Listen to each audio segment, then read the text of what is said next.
Merry Christmas, everybody. Let's go. Welcome to episode number 9, the penultimate. Oh. Do love that word. I love the The word. penultimate episode of season 5 of the Christmas Countdown Show. My name is Eric Petersen. I'm one of your co-hosts. Lovely co-host. Lovely co-host with my good buddy here, Danny Jordan. We got Chris Sisley coming to us live from Brooklyn. Miss Lee.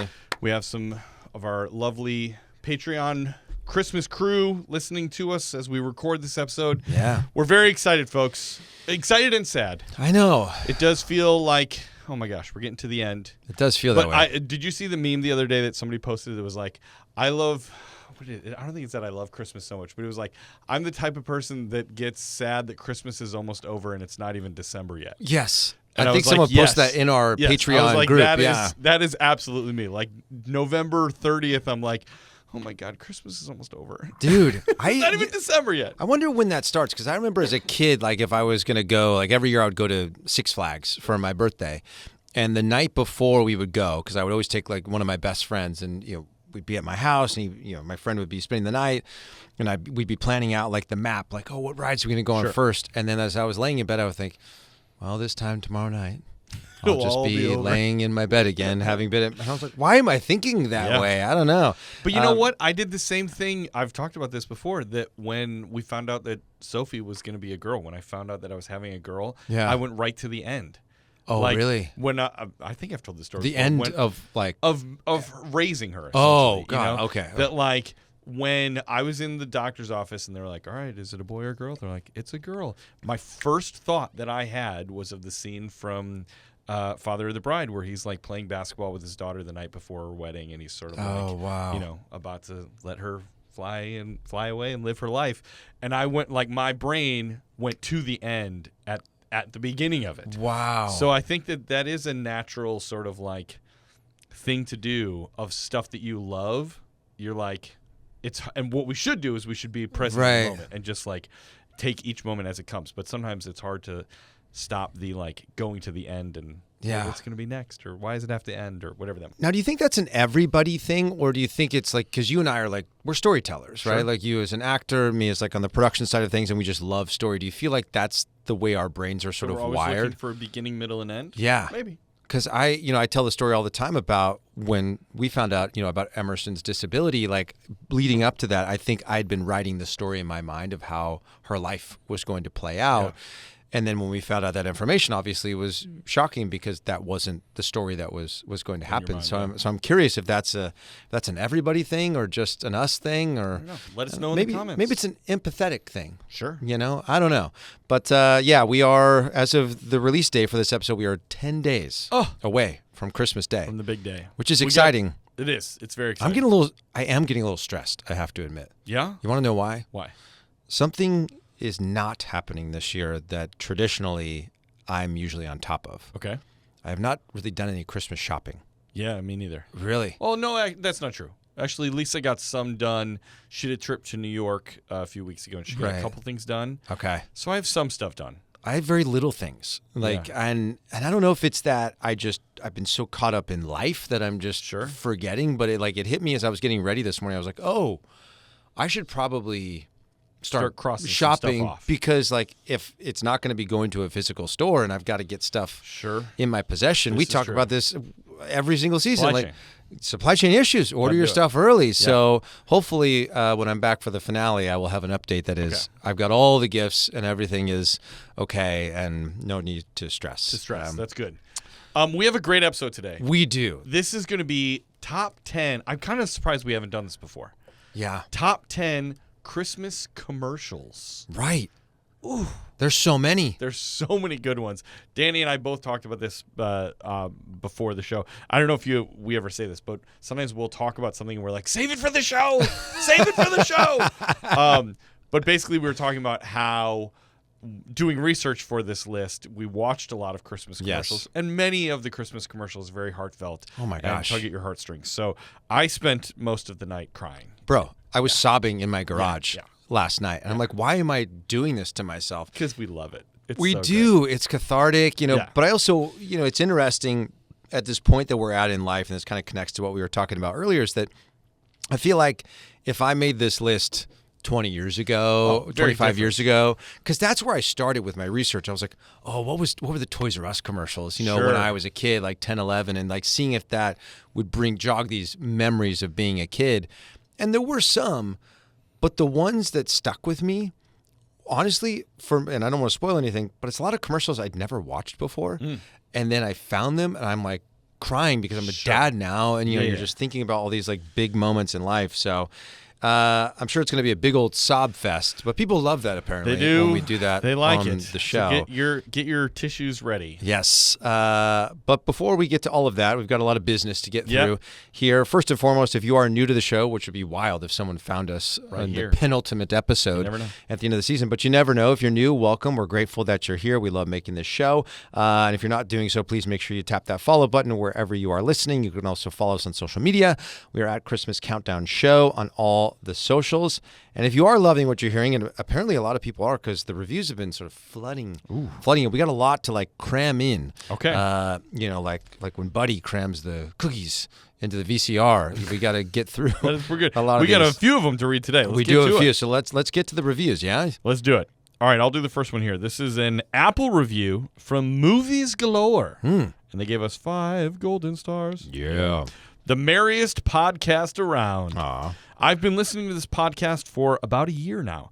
I immediately became a Patreon member so I could access all the content, and who doesn't want an extra ornament for their tree too? Aw. The members are all so wonderful, as are the hosts. The hosts are genuine and go out of their way to find content to add to the merriest of seasons. I've gone back and listened to all prior episodes during the off-season to get me through until Christmas arrived once again. Thanks to Danny, Eric, and Chris for their continued merriment, and I look forward to listening each and every week. Keep spreading the joy, Pam H. Thank you, Pam. I know who this Pam Merry is. Christmas. It's the Pam that sent us that sign that's hanging on the wall. This one behind. here? No, This the one new here? one. Yeah, the one that says Merry Christmas. I love that one. It's Pam Hopkins, Thank you, Pam. who's a member of our Patreon and the Disney Countdown Patreon, who I ran into at Disneyland not too long ago with my family. She's an absolute doll, a sweetheart. We appreciate you, Pam, and your support of the show by listening, and obviously being a member on the Patreon as well. If you want to be a part of that merry community that Pam is referencing, there's a link for that in the episode notes. You can get all of the bonus episodes, ad-free episodes. You can connect with the merry community that Pam references. It really is salt of the earth type people, as we like to say. Next up, we have another 5-star review. This is coming to us from Angelique Loves Christmas. Think she likes it? I think she does. I think she loves it. The title of this review is A Holly Jolly Good Time. A holly jolly good time. That should be a song. Yeah. I've been listening for the past couple of years, and I got to say, you outdid yourselves with the top 10 Christmas icons you'd have at a Christmas dinner party. Nice. It was both entertaining and thought-provoking. I like that. I would agree with that. I'm guessing this is she's. Angelique says, I think I'd invite Rudolph because the poor guy has been left out enough. Agreed, 100%. Justice for Rudolph, True. for goodness sakes. Plus, if the power goes out, we'd still have light. She gets it. She knows how to See, the answer. wheels are turning. Yes, we're giving reasons, legitimate reasons, logic-based. I love it. That makes me so happy that people do that. She says, I'd also invite the Miss Piggy version of Mrs. Cratchit. That's good. Which is great. She's very spicy. She likes to dish it out, which is very picky. Yes. And then Angelique goes on to say, anyway, keep up the merry work, and thanks for getting Adam Sandler's Hanukkah song stuck in my head. It is catchy. It is so darn catchy. There was our friend Simon was like, I had never heard that song. A lot of people messaged us, and I was shocked. Do we think that Adam Sandler is a very American That's a great question. brand? Yeah. I don't know. I mean, he's such a big movie star here in America. But maybe it is a very his American SNL brand style. Yeah. And I wonder how much he is a worldwide phenomenon. I don't know. Well, people maybe know him from like Happy Gilmore and Big Daddy and all the movies, but they don't know of the lore in the early days of him on SNL. So if you are one of those people, and again, I will caveat this with, if Not you with have your kids. children, do not listen to his albums with children in the car, but his early stuff is silly, and if you love teenage humor, you will laugh very hard. But thank you, Angelique. We appreciate your message. All right, we got one more here. This is an email review from Samantha, and the title is A Review from the Future. Sure. Yes. best. Thank you. Danny and Eric, it's December 2025, and I just recently started listening to your addicting Christmas podcast. I discovered you via the Disney Countdown podcast towards the end of October. I was already craving some Christmas spirit, so I decided to dip my toe in the Christmas podcast world. When November hit, I allowed myself to let loose and have been binge listening ever since. I'm currently in season 2 and just finished listening to the episode with new reindeer names. In that episode, you all discussed a crazy data moment with insane download numbers. Eric says, maybe you're listening to us in the year 2025. Well, here I am. Global warming is still a thing, Eric.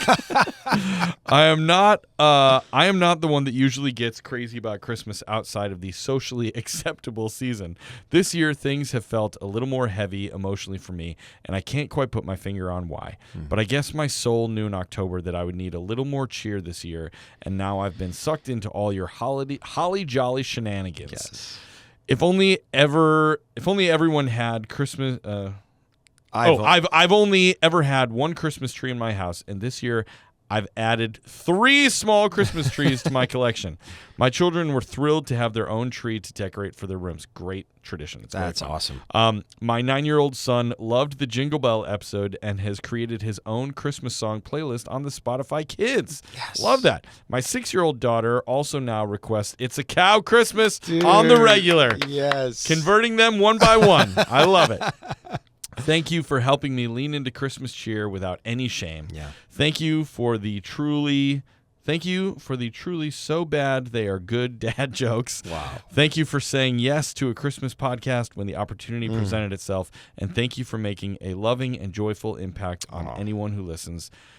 Christmas cozy in training. No, Christmas crazy. Christmas crazy.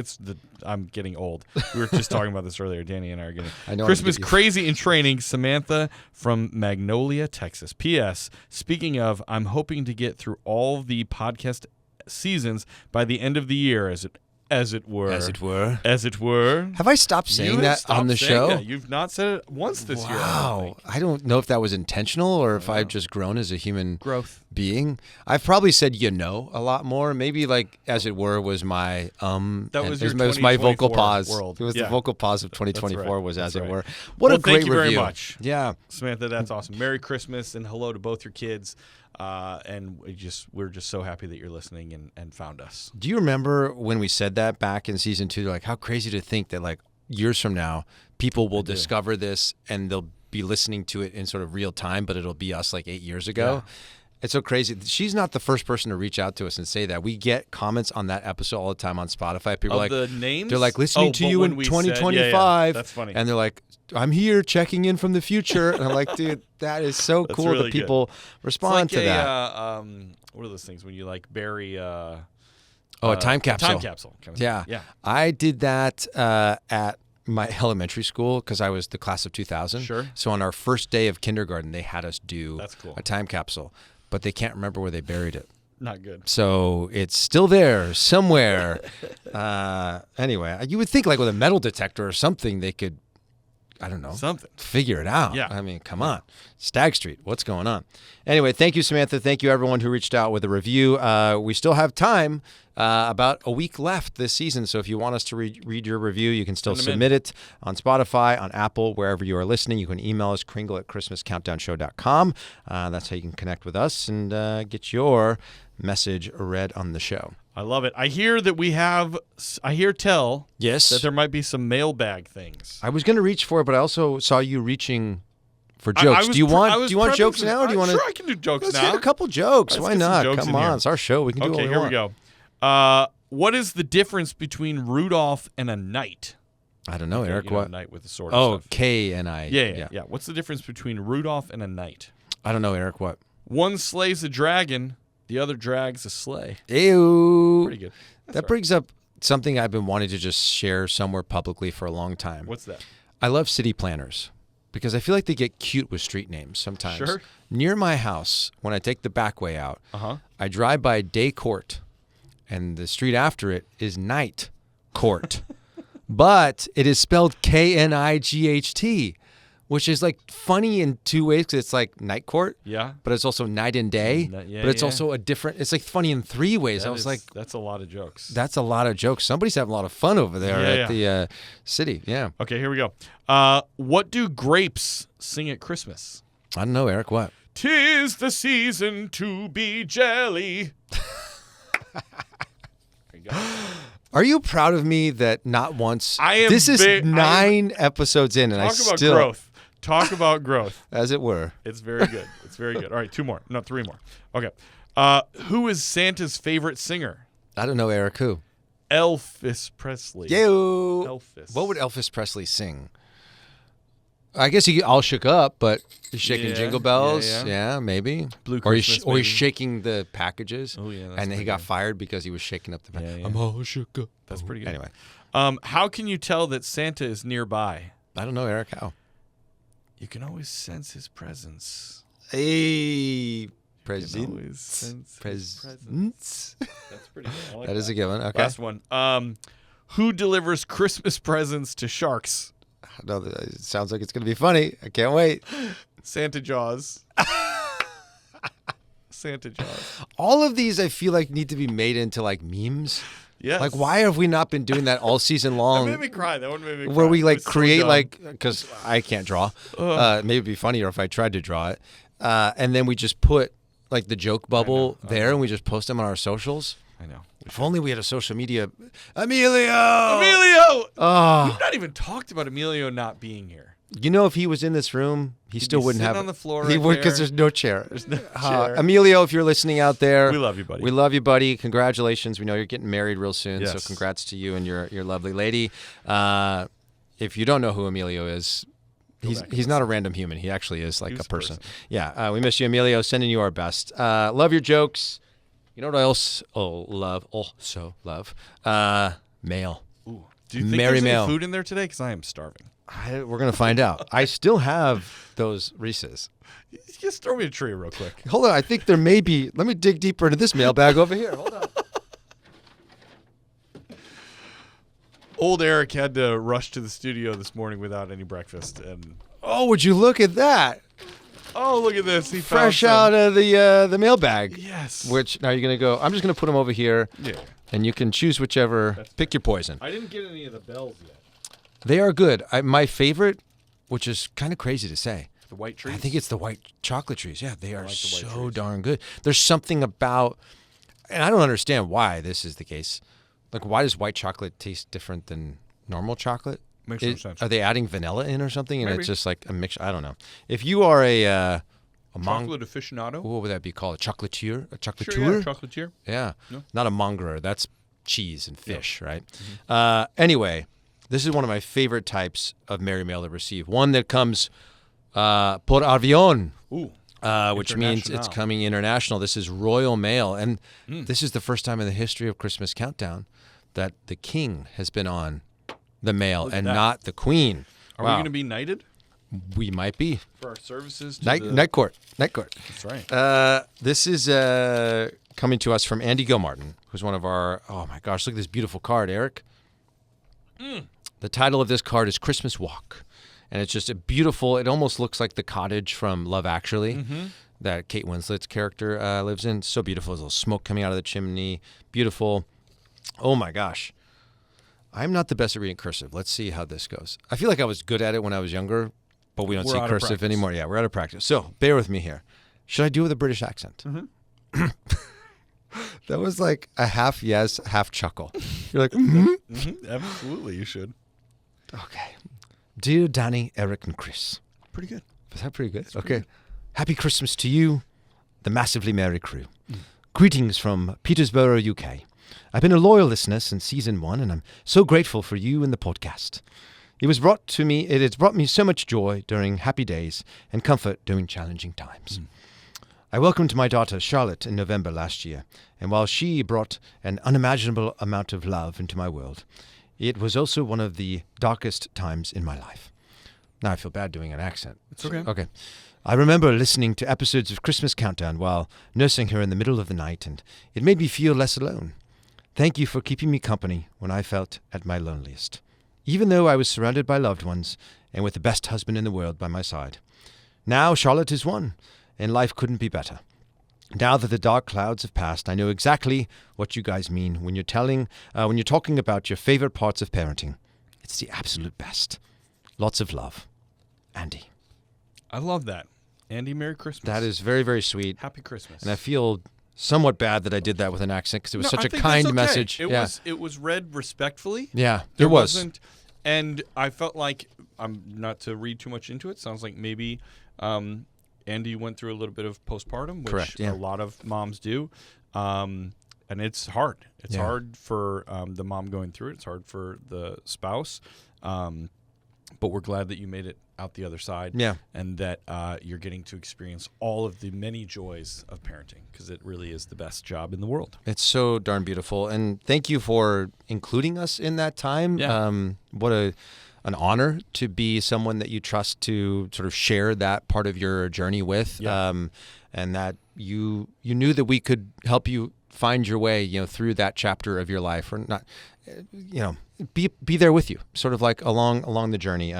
That's just a beautiful honor, and not something that we take for granted whatsoever. So Absolutely. Thank you, Andy. And I'm sure there's other people who probably navigated similarly. So, if you are in that place, just know that we're here to provide some light to your life, no matter what you're going through. Absolutely. All right. This next one's coming to us from not so far away. I'll give this one to you. All right, there you here we go. I love the card. I love this sort of like, it almost looks like recycled paper, where it kind of has some like flecking in it. Yes. Kind of like my sweater that I'm wearing today has kind of flecking in it. What is that called? It's called It's called a fleck. like construction. It's not construction paper. Like that type particle of board almost. Yeah. All right. This is coming to us from Pensacola, Florida. Okay. The other side of the states. Another great card. Look at that. Ooh. Cool kind of painting of a reindeer. Oh, that's lovely. Love that. Dear Eric and Danny, I discovered your show in 2022. I look forward to every season that releases. Thank you so much for spreading such a positive, Christmassy feeling to all who tune in. Have a Merry Christmas from my husband and I, Johnny and Lydia Brock. Oh, Brock. Johnny and Lydia Brock. P.S. I love creating Christmas-themed artwork. The card is a print of my oil painting entitled Comet. No way. Lydia.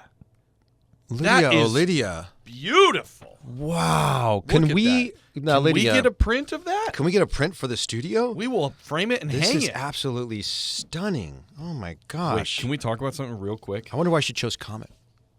I think that's a good choice, though. Yeah, I like Comet that. is a good one, yeah. I beautiful. got a print off TikTok of like Santa like petting a reindeer. It was like a 20 by 17, pretty big print, right? Okay. It was supposed to come framed, didn't come framed. Cost me like $3 to ship it to my house, so I didn't really care that much.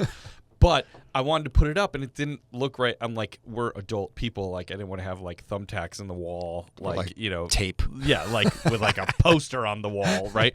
So I went to Home Depot and I built myself a frame. Did you really? Because framing is so expensive. Wait, how'd you build it? What'd you I make it out of? literally bought molding, Okay. like that you would put into a house. Yeah, like crown molding. And I don't have a circular saw. I just have a jigsaw, and I literally used an app that gave me a protractor that I could draw onto the thing, and I drew 45-degree angles, and I kind of just, and then I glued it Dude. together, and I put it onto a piece of poster board. And I mean, it's a little janky looking, but it looks kind of fun. But And I was proud of myself. That's amazing. Like, that'll be a story forever. Yeah. That is so cool. I got to see a picture of it. Yeah, I'll show you. If I'd been at your party, I could have seen it, but Yes, we'll talk about that later. All right. Next piece of mail is coming to us from another one from Florida.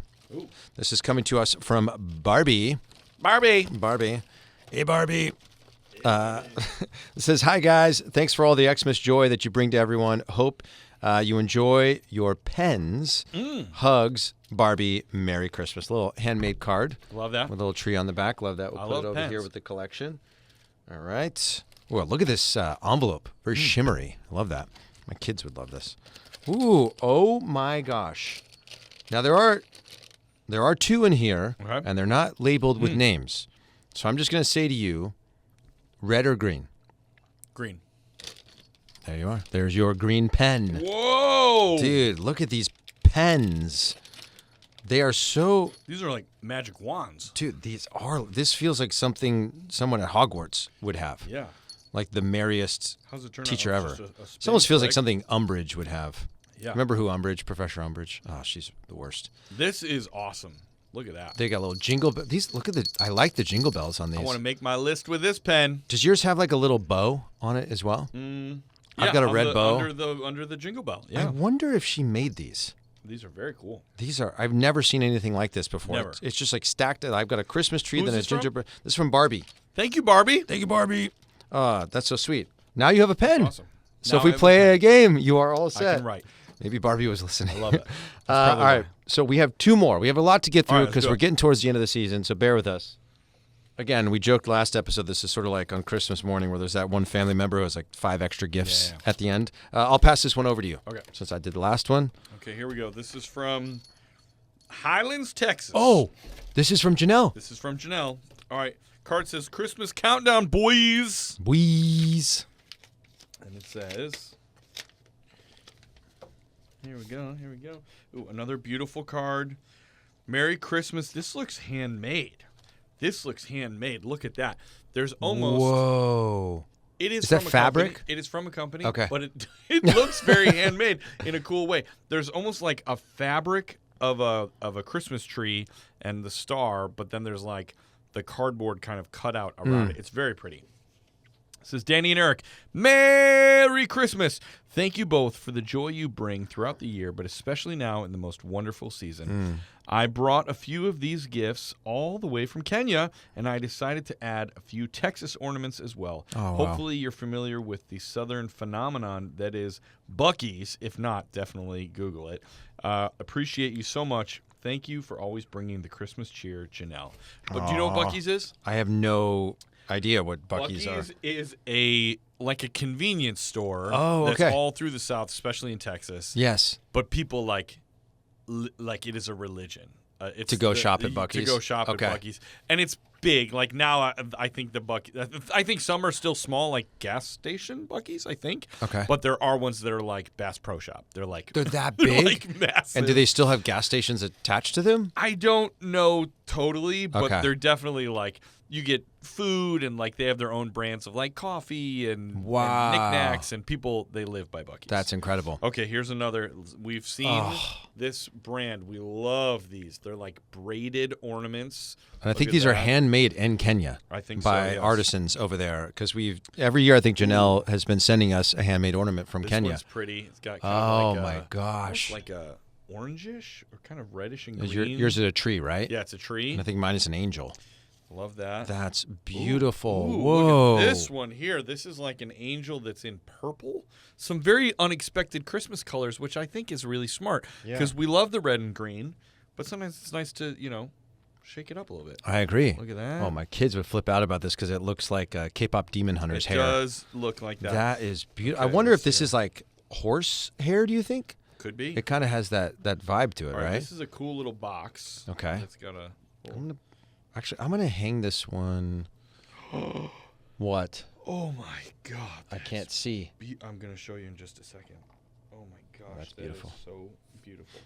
Okay, it is like clearly a wicker, kind of braided box. Okay. And then when you open it up, it's a little nativity that has a little baby Jesus, but everything is like really handmade Oh with my like goodness gracious. reeds or something like that. Yeah. I'm not sure what you would call that material, but it's like plants. Almost or like corn husk or something like like corn that. husk or something like that. But there's like a little baby Wow. Jesus and the angel and Mary and Joseph. Oh my gosh, that's really beautiful. That is stunning. That's awesome. Wow, this Very is beautiful. incredible. Did I, not to take the heartfelt nature of this moment away, but did I tell you I was shopping at Lowe's recently with my kids and there was a nativity scene there? Mm-hmm. And I was like, who do we have here in this scene? And my kids were like, oh, there's Jesus, Mary. And I was like, and who's that guy? They're like, Jophus. And I was like, Jophus. I was like, oh, I will hold on to that forever. So now it's become our joke. Every time we see a nativity scene, they're like, oh, there's Jophus. I saw somebody that This said, is so beautiful. This is. I hope this does not come off as sacrilegious, but somebody said, I'm gonna go get like 50 T-shirts printed and go to all the nativities that I see that say, I'm not just the stepdad, I'm the dad that stepped up, and put them on all the Josephs. was like, that's kind of funny. That's funny. That's fun. I appreciate it. Yeah. Here's a fun Oh my wood gosh. carve out of Texas. So Janelle, you got some Texas is representation beautiful. in the studio here. Okay. Is that? Are you gonna hang? I'll hang this one on my Sure. tree. Okay. I'll hang whatever this is on mine. Okay. This one is. Oh yeah, this is nice. So the Buc-ee's logo is like a little beaver. Oh. And so, Oh my gosh! So he's Bucky yeah, the Beaver. Bucky the Beaver. Wow, that is a cute And he's ornament. in a little stocking. I could not think of the word stocking.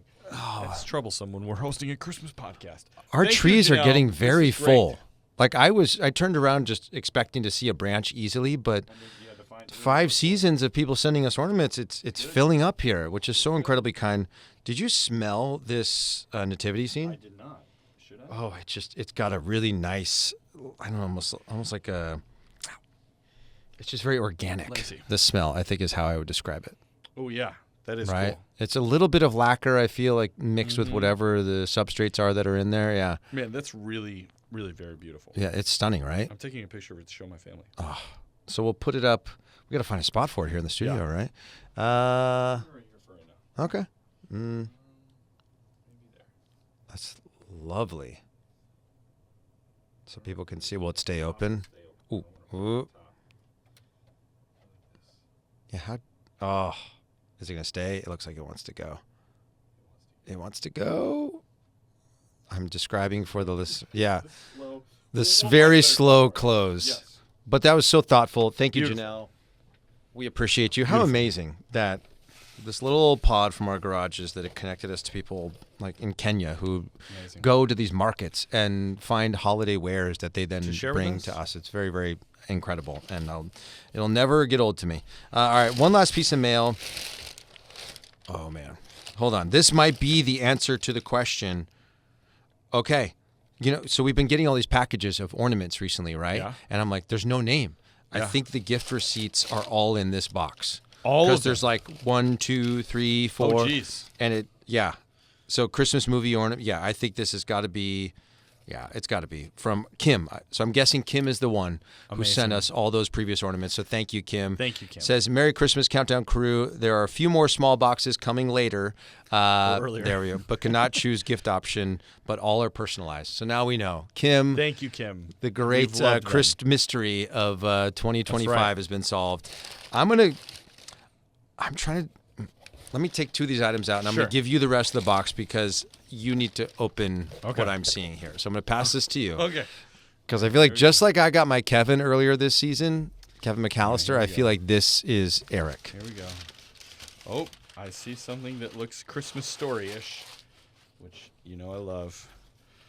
Oh, this is good. It's a Ralph. It's a Ralphie bobblehead. Yes. And he is standing on the stairs he looks like a pink nightmare. Oh my gosh, I love this. I love it. This is our friends. Our friends. They know us so well They do. that someone would send us a Kevin McAllister bobblehead. Now you're getting a Ralphie one. I mean, it is the perfect representation of us. Do you think Ralphie and Kevin would have been friends? I do. Yeah, I do think so as well. I agree. I think Kevin would have. They would have been. Yeah, I could see like Kevin sitting or standing at the schoolyard, daring Flick to put his. Oh, you think tongue out. Kevin would dare? Okay. Yeah. Oh, this is good. I have a lot of trash here, but Okay. I'll clean it up later. Oh my gosh, this looks so good. And I'm telling you, this looks kind of like me. I've told you that I looked like Ralphie as Yes. a kid. Look at that picture and tell me that doesn't Oh kind of look my like me. gosh, he And this does. is a bobblehead. Like, I'm not saying it's an exact representation, but that looks kind of like me. It does. It almost. You know who it really looks like? Who's that? It looks like your son. It does look like Miles. It does look like Miles, doesn't Look it? at that. That is so. Has good. Miles ever dressed up in that costume before? No, we got to get him. You totally need to, especially while he's this age, because he's like Yes. still in that pocket. Oh my gosh, I fear you won't be able to see it right here, but I'll be able to see it. Do you want to put him up next to Kevin? Oh, is Kevin up here? there? Yeah, Yeah. Kevin's right in the middle. Why don't you put him side by side? Let's do that, right by that silver bell. Here, I'll move that bell for you. There we go. We're all away from the microphone here. Slightly better bass. He does. There we go. Okay. Thank you my so much, gosh. Tim. That is amazing. That's Absolutely great. amazing. You know, I will admit, when you wanted to fill this studio with stuff at the beginning of the season, you know me, I don't like clutter. Yeah. And I was like, my skin was like a Sure. little itchy, but I was like, you know what? If it makes you happy, let's do it. And I will say, You've grown to love it. I've grown to love it so much. It makes me happy every single time we come into the studio. I love sitting here and just looking around. Yeah. It feels like it surrounds us with warmth of the season. So thank you for recommending it. Do you know what's so funny is that I think that my wife feels the same way sometimes about when we decorate our house. Really? Is that I'll be like, hey, I want to like hang stuff all over here and I want to put stuff here. And she's like, no, that's like a lot. And I'm like, can you just trust me? Just let me do it. And then if I do it without like the eyes of the process and they just come and people get to come in and just see it, then they go, oh my gosh, this is so magical. And I'm like, I got a vision. It is. Your vision really came to life here because I remember you showed up. Nobody will ever see this, but like when you showed up on our load-in day, bag of stuff. Literally, I had to bring like a rolling cart to get all of these bags of snow and trees, and I was like, oh my gosh, it was a really nice looking studio. Why? Right. But then like I said, every time I come in here, it puts the biggest smile on my face, It's so good. And it looks great on camera and every guest that comes on. So thank you for recommending it. Now there were two more small things in that box, and then we'll move on to our next segment. I don't know. They both just say Christmas movie ornaments on the back. So here we go. I'm just going to give you that one, and I'll open this one. And if we have to trade these, then we'll trade these. All right. Oh, that is awesome. Oh my gosh. Okay, mine. I'm going to talk about mine first. I want to keep mine. I like mine. Okay. Mine says Friends, like the logo of Friends, Yeah. like the 90s TV show. But instead of the Friends that you would expect, it's the Grinch, Clark Griswold, Buddy the Elf, Kevin McAllister, and Ralphie. Oh, it says their names? No, it's just like has oh pictures my of them. gosh, that's amazing. Isn't that great? Now I'm torn. But they're both great. Oh my gosh. Okay. It's yours. Mine says it's Santa going into a chimney and his like legs are sticking out. It says, "No cap, bruh. Merry Skibbity Rismas." That's pretty good. Do you think this was custom made? I don't know. It just says funny Christmas. No, somebody must actually make this. Which, you know what it reminds me of is when we played that game a few episodes back where I was giving you all like the current vernacular that turned out to be not current vernacular, and that just proves how old we are. And you made that whole scene of Santa interacting with the kid. That's what this reminds me of. Oh my gosh. And it's even got the year on it, which is absolutely brilliant. Oh, that was so thoughtful. Thank you, Kim, for all of the amazing gifts that you've given us. Chris, your ornament is in the mail. It should be to you hopefully soon. Amazing. All right. That was so All right, fun. we're going to move on. Yes. All right, there's something we got to talk about. What do we need to talk about, Eric? Tell me all about it. Tell me what happened. The date today that we're recording this is December 9th. Yes. So this past weekend, there was a football game. Between who? Between one amazing representation of the NFL and the history of football and another team. And sadly, the other team won the game. Oh, my gosh. So you're telling me the best team didn't win? Is that what you're... That is what I'm telling you. The Really? best team did not win. Wow. Okay. Yeah. Interesting. The better team lost. But it's okay because we will have a chance for revenge in 2 weeks. That's right. The Bears lost to the Packers, everybody. I will accept it. The thing I will say is it was a great football game. It was a great game. It was a great football game. Danny and I were texting each other back and forth during the game. And it was a good football game. Yeah. So it was good on both of us. I think that's what you hope for. You That's didn't want what it to you be want. like 35-7. Exactly. Either Exactly. way, nobody Exactly. wants that to happen. The bummer for me is I'm actually not bummed that we lost. I mean, I'm a little bummed. But, like, we didn't get blown out. We were absolutely in there. The thing that's just a little heartbreaking is that on that last play, he really could have. Caleb played great. He did. But he could. I mean, DJ Moore was wide open and would have gone right into basically the end zone. threw it right to the Packer defender. He kind of weak sauced the pass to Cole Kmet, Yep. which was not a terrible read to go there if he had put it high. He needed to put it in the back of the end zone. You're right. And he didn't do that. It was 4th and 1, so he had to make the completion. He couldn't Right. sort of like waste it. It couldn't be a 50-50 ball. But the thing is, if you look at the play, DJ Moore was in the slot coming right through the middle and would have caught it with 3 yards into Right. the end zone, which is a bummer. But again, it was a great game. We hung in there. tense little handshake there at the end for There was. for Ben Johnson. I know. I don't feel like and they Matt didn't even LaFleur. exchange words. It was pretty much. Yep. I mean, Ben Johnson said everything he needed to say in his presser when he was introduced as the coach during the offseason. He did. And I feel like I watched that clip a few times. Sure. I feel like he was expecting a bigger response from the people in the Yes, room because he goes, yes. kind of like beating Matt LaFleur twice a year. Well, okay, I think and he it's the- I smiles, think it's and you one- hear like one guy go, I think it's one of two things. It's either that, yes, he was expecting a bigger response, or you could look at it as like he knew that he was having that moment of like, do I want to say this part? yeah, Right? It's like we have that when we're recording sometimes. We're 100%. like, I could say something, but if I say it, then I've said it, and you can't take it back. Right. And I think he wanted to kind of goad at. He knows that Bears-Packers is an intense rivalry. So, but no, it was a great game. Good on you. Congratulations. I had nothing to do with it. At the end of the day, You're an owner.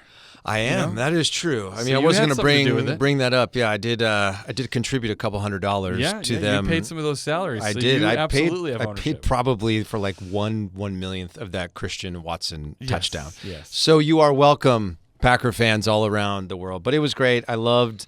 This really feels like the first time. I was saying this to my wife the other day. I said, since we started doing the show, it feels like the first time a Packers-Bears game has mattered. Absolutely.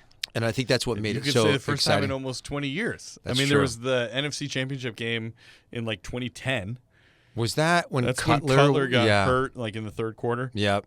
I remember Yeah. that. I think I watched that from some random bar here I in was town. doing Shrek at the time. Oh, and were I you was really? watching it like at intermission. Yeah. Yeah. So it's been a while. It's been and a I'm while. glad that we got to share that together. Yes. And, maybe because a couple weeks, that's going to be, oh my gosh, almost Christmas when they play yeah. again next. It'll be a Yeah. few days before Christmas. So Yeah. maybe we'll text again for sure, but Yes. maybe we can find a way to get together for that one. But another thing happened over the weekend. You had your Christmas party. I did. How'd it go? It was great. We played games. I'll tell you some of the games we played. Okay. Because we do games every year. We did some new games this year. We did a game where, and I find all these games on Instagram, so they're not my ideas, but where we had teams of two hold a ribbon, and then I had like a beer bottle, and they were about 9 feet apart.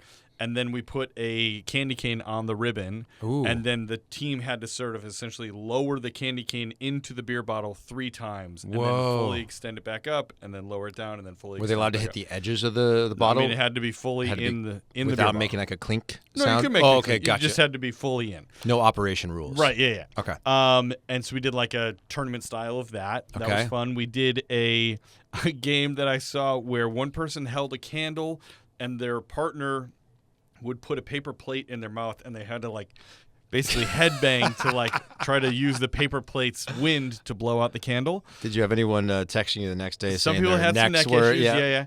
Yeah. We played a game in the pool where we did like a water polo sort of thing. This week game wasn't as good. We had people in like 8 stations around the pool with pool noodles, and then I Okay. put a beach ball in the pool, and they had to get it from one side to the other. But they were all standing around the They're edge? all on the edge. Oh, okay, obviously, so nobody 'cause was in the pool. Nobody Okay. was in the pool. And then we did a row of little tea candles, and people had to say, "Merry Christmas," and whoever could get the most candles blown out. fun. Now, it's funny. The guy who won is a good buddy of mine named Bob Reynolds, who is a Grammy-winning saxophone player. Oh, yes. He plays with Snarky Puppy, and he played with John Mayer for a long time. Yeah. Great saxophone player. And he was the first one to go, and he got like 13 on the first Oh, one. Most my people were gosh. getting like 3 or 4 or 5. But I was like, Bob's going to be good. I mean, he literally, like, his life is breath support Right. and how to blow. Like, that's what he does for a living. And he did not disappoint. Wow. So it was good. And he was the first one to go. He did. He set the bar high. So do you think people after that were like, oh, wow, I'm going to probably get like 10 or 12? Yeah, I think so. Or, and And then then they once did it not. became very clear very quickly that Very quickly nobody was going to be that he touching was a Bob. pro. Yeah. Wow. But no, it was great. We had a good eclectic mix of people. I always the thing that I say every year, and it's like I was telling my daughter this afterwards, the day after. I was like, I always get like a little sense of guilt at the end the next morning of like, I had such a good time. Everybody had a good time, but I feel like I don't talk to anybody enough. I feel like people walk in and I say, hey, oh my gosh, I'm so glad you're here. This is where the drinks are. This is where the food is. Have fun. And maybe I run into somebody and I get like a little 2-minute conversation, but I'm always just bouncing to try to like check on people. Yeah. And it's not even really about I feel like Lisa is the saint in that she does more of the hosting. She's dealing with like making sure the food's out and the drinks are refilled and all that stuff. I'm kind of socially bouncing around.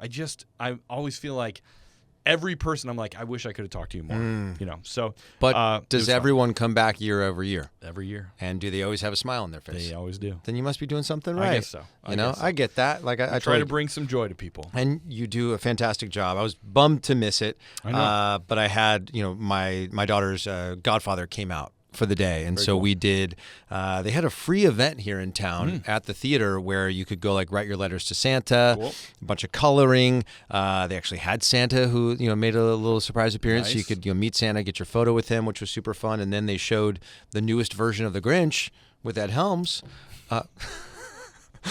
with Benedict Cumberbatch, which honestly, every time I watch that version of The Grinch, I fall in love with it more and more. I need to watch it again. Dude, it is so good. I love sort of the update to the story. I think the animation is great on it. I love the Pentatonics make a little appearance in there, which is super fun. You got Kenan Thompson. It's so wonderfully done. I think the live action will always be number one for me, but I think that one's my number two, and not far behind the live action. It is that good. Okay. And then that night, afterwards, we built gingerbread houses. Nice. Which I don't know if you've run into this with building gingerbread houses, but you know how you'll look at like the inspiration image on the box. And I think they use glue. Either that or they're using like 6 things of icing. Because after framing my house, I looked at my pouch and I was like, nothing left. How am I going to snow both sides of this roof? Like there's going to be, I was like, if I snow both sides of the roof, there's going to be no windows. There's going to be no doors. And you just kind of got to make, I'm literally like, rolling up the edge and pushing it with everything I got just to be able to put a little flower box somewhere. But my kids had a great time. That was super fun. And then that night we did our annual sort of drive around looking at Christmas lights, which was super fun. There's a neighborhood here in town that I think I mentioned last year. They do those like light arches. Have you seen that where people do the PVC pipe? Yeah, it's awesome. And we went last year, but this year they've added like twice as many. And so it's just like you get out of the car and you're just walking through this like winter wonderland, and it's just the coolest thing. And the way my house is situated is I could actually do those because I've got one of those like grass patches on the other side of the sidewalk. And I was like, I think I got to do it. I think you should. But then I worry. This is the candy cane swiper. They're like, that looks kind of like a candy cane. They're like, perfect. Now I got a whole light tunnel. But I will say, not another candy cane has been swiped since last time. All right. So if you're out there, whoever you are, I will keep you updated. Can I tell you, one of my friends who came to the Christmas party, she was like, because we live in a new house now, so everybody was finding the new house. Right. And we're new to the neighborhood too. And so sometimes I was like, do I go full out Christmas, lights and everything because we're new to the neighborhood? Do you want to like inch into it? And I was like, nah, screw it. I'm going all in. Yes. And so one of my friends, though, she was like, I knew the street address and I put it into Google, but once I got to the street, I turned off GPS and I said, I'm just going to look for the house with the most Christmas lights, and I'm going to assume that's the Petersens. Dude. And she was like, and I was right. That's was brilliant. Like, you want to be that house. I tricked Emerson the other night. We always come home a very specific route, but I've been trying to teach my kids that there's more than one way to get to a destination. Sure, yeah. So I took a back route home about a week or so ago, and she was pointing out all the Christmas lights. And we turned the corner, and I could see our house in the distance, but she's not used to coming this way. I was like, wait till you see this one up here. And she's like, whoa, what? Daddy, that's our house. And I was like, but you were impressed by all the lights. Yes. And she goes, it does look really great. And I was super proud. Anyway, there was one more thing that happened this weekend that we have to get a full update on. And we're going to go to our good friend, Mr. Chris Tyler Misley, out in New York. Chris, the Patreon fam meetup in NYC. Tell us all about it. How was it? We had a blast. We had so much fun. We had a nice little turnout. There were a few people that last minute couldn't come or weren't able to, which is fine. And obviously the holidays, traveling is difficult. So, but we had a nice turnout. We went for a walk through Central Park. We walked through the Columbus Circle Winter Market. Awesome. Went over to one of my favorite places in New York City. I love to go to the High Line, so I walked them over to the High Line, and we walked up to Hudson Yards. Do they Christmafy the High Line? Not necessarily the High Line, but all those, like Highline, if you don't know, is a above ground park it's repurposed abandoned train tracks, and it runs through a very, very fancy neighborhood. And the Highline itself isn't decorated, but all the houses around the Highline are decorated. So all like the apartments, you can see the trees and decorations, and it's a great place to just lurk in people's houses and stuff. Anyway, because all the windows are open, they want you to look. So Yeah. That's amazing. It was so cool. You FaceTimed Eric and myself on Saturday, and it was just really surreal, I think, to see people from Utah. Janelle from Kenya was there. I think someone from, I know Lauren, is she in Wisconsin? I feel like she's from Wisconsin, right? So we had people from Wisconsin, Utah, Kenya, all meeting up, which was just absolutely incredible. And it just put the biggest smile on my face to see all these people that came together through this little idea for a Christmas podcast that we had a few years ago. So thank you, Chris, for organizing it. I think next year we've been sort of kicking this around that if the Big Bear thing happens, we would love to do like a big crew meetup here in Southern California. So, if you're not following us on the socials already, that's a good place to connect with us and find out more about that. But it'll be a Patreon specific event. So if you're interested in being a part of those meetups and connecting with community and more just merry, like-minded people like yourself, make sure to click the link in the episode notes or go to patreon.com and look up Christmas Countdown Show. Yes. I wish that we could have been there, Chris, but I'm glad that you helped arrange that. And everybody that came, Merry Christmas. That's super awesome. Cool. Yeah. Danny, you've gotten me really excited for this next segment. Really? Which is Tinsel Tunes. Tinsel Tunes. Tinsel Tunes. Do you have any Tinsel Tunes this week? You know what? The one thing we're missing from Tinsel Tunes? What's that? Theme music? Theme music. Yeah. Got any ideas for that one, Chris? Chris just was like, jeez. I was partially like hoping that he had one prep. He's like, I've been waiting. Boop. But no. I don't think I do. No. I wish you would have told me 9 episodes ago. I know. It feels like it wants to be like Tinsel Tunes. Yeah. Jingle, jingle, jingle. Something like that. There you go. It'll I don't know. Be that you know what I realized, actually, and I'm going to give them a shout out now because I felt bad about it the other day. There is a Christmas podcast called Tinsel Tunes. Ooh. So if you're looking for another Christmas music podcast, shout out to Tinsel Tunes. We're not trying to steal your name. No way. We just like alliterations. Absolutely. We could call ours Tinsel Tunes. Tinsel Tunes. All right, Two what do you names. got? All right. First up for me, I've been wanting to share this song on this show for since I discovered it, weeks ago. I'll say the name of it so Chris can pull it up. It's called It's Almost Christmas by Girl Named Tom. I love Girl Named Tom. I didn't know about this band. They were brother and sisters who were on X Factor. Or The Voice. America's Got Talent? I thought it was The Voice I read. But then I was confused because I was like, well, I thought that's just one person who's on The Voice. I think it was America's Got Talent. Let's look it up right now. Girl Named Tom. They're a trio. And they got their start. Maybe The Voice? TV show. Let's see. So Girl Named Tom refers to the sibling folk trio, Becca, Joshua, and Caleb, who won season 21 of NBC's The Voice. Oh, well, there you go. Which is interesting. I don't watch The Voice. I guess I've always just assumed it's The Voice, not Voices. It's not called The Voices. Yeah. Right? But they won season 21 back in 2021. There you go. But this song is so great. It honestly puts the biggest smile on my face. The start of that song, you will start smiling. All right. The second you hear it. So if you're looking for some happy tunes, check that one out. Love that. All right. What do you got? All right. My first one is going to be a song called Cozy You by a new kid who's been blowing up on Instagram called Aaron. Aaron, okay. Aaron. Okay. I think he maybe sometimes puts an exclamation point after Aaron. Aaron. So it's Aaron and not Aaron. Yes. Because now I'm thinking and he's not Aaron. He's just I'm thinking of the Aaron. Key and Peele sketch. Yeah. And he has a guest on this one who is Honan Ford, Hohnen. Okay. He does very cool original jazz music. Ooh. And he's like a cool kid, looks like he's in his early 20s. He's got floppy hair. But he writes really cool kind of guitar jazz tunes. But he's started releasing some Christmas stuff. He's actually going to be opening for your boy Jamie Cullum. Are you serious? Yes. Where? When? How? In the UK, I think, somewhere. During the holidays? Yeah.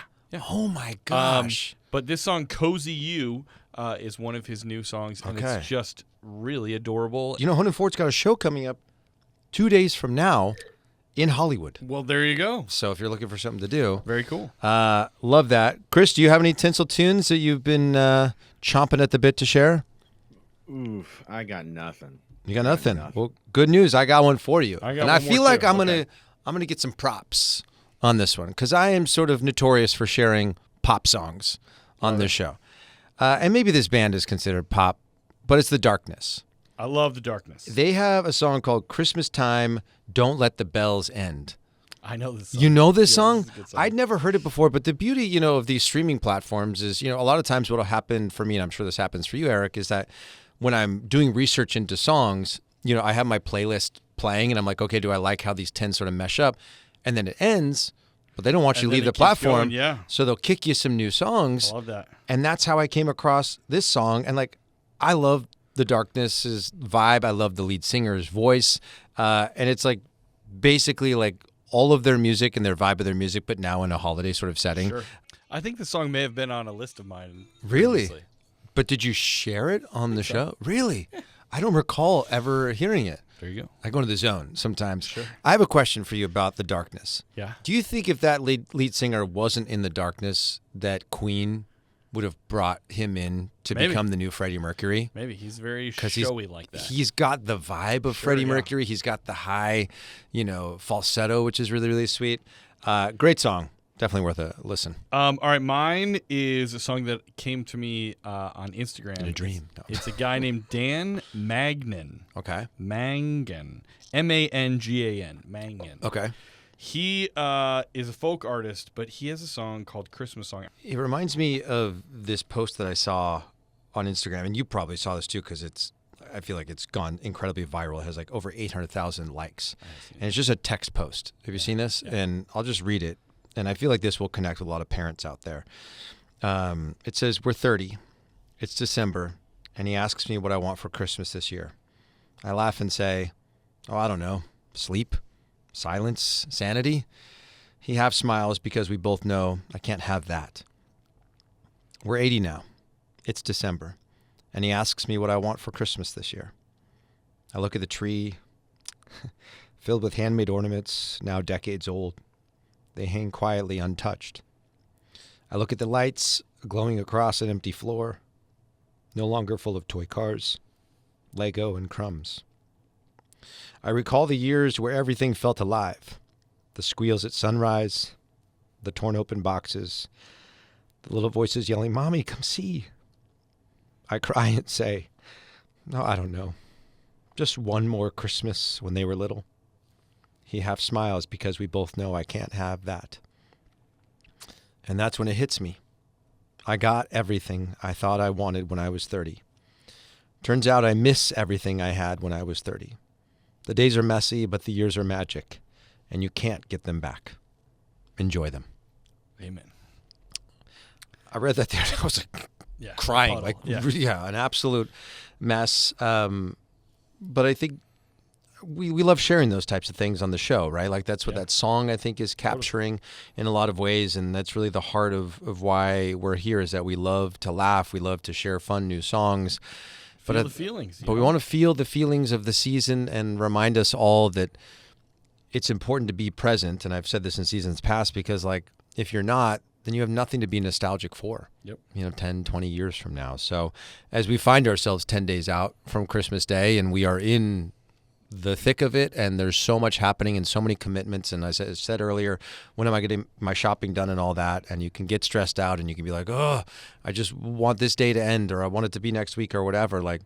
There will come a time where we'll wish for all of this. So be 100%. present for it as much as you can, and just appreciate it, because in a lot of ways you probably wished for all of this years Yep. ago.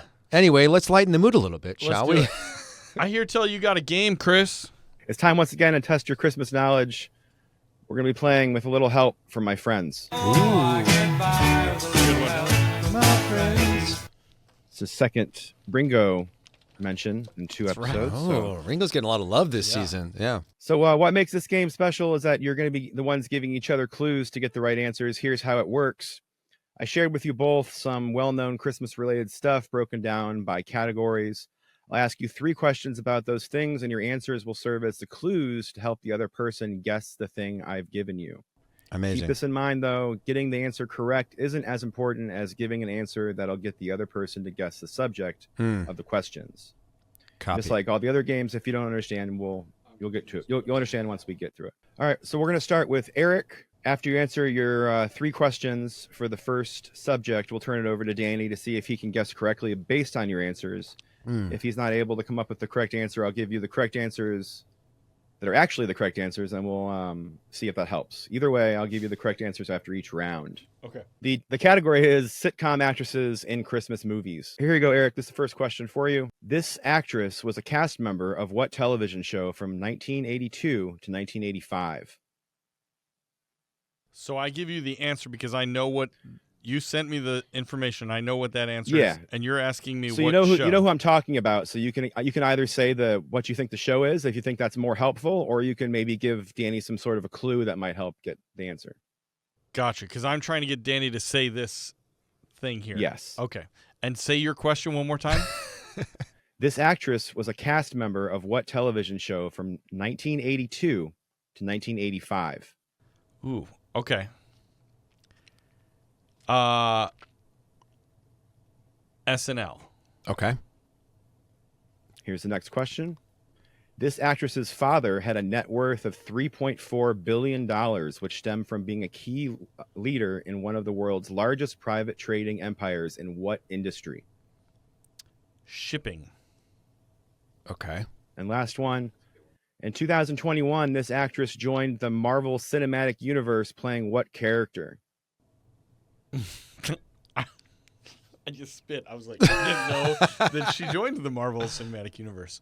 Okay, I'm going to give you a wrong answer, but that's going to help you. Okay. She joined Marvel playing the vice president. Veep, you might say. Okay. Okay. So this has got to be, oh my God, Julia Louis-Dreyfus. Correct. Very good. That is Julia Louis-Dreyfus. I should have said. That's a lot. It's a loud one. What is she? What was she in? What Christmas? You have to know what it is, Todd. Oh my gosh. Yeah. That's right. Christmas Vacation. Oh my goodness. Who is she in Marvel? She plays Valentina Allegra de Fontaine. She started in Winter Soldier and and then she did like Thunderbolts, I think, as well. Nice. You know who I thought it was out of the gates? I thought it was going to be Catherine O'Hara. Sure. But was she ever SNL? Did she? No, she never did SCTV. SNL. Okay. Okay. And then her father was was in agriculture. So Isn't she I thought related it to was a royalty shipping. as well? I don't know about that, but she's a billionaire. I guess she's very wealthy. I thought he was a shipping guy. I don't have the information with me now, but it's her father is like, it's just like generations of money within shipping, agriculture and stuff, and just exporting and stuff. Anyway, Okay. here we go. Next one. This one's for Danny. From 2011 to 2018, this actress played the main character on what TV show? New Girl. Okay. I know what the answer is. Can I? Let's go through them anyway, just so we can hear what Danny tries to tell you. let's see. Nailed that one. From 2009 to 2012, this actress was married to the lead singer of what band? Ooh. The Elf Choir. And then finally, this actress was named after the protagonist of what 1961 novella by J.D. Salinger? Oh my gosh. The Bowie rationale. Let me see if I can answer the questions though. Okay. So it's Zooey Deschanel from Elf. Yeah. But she was in New Girl. She was married to the lead singer of. Was she and him?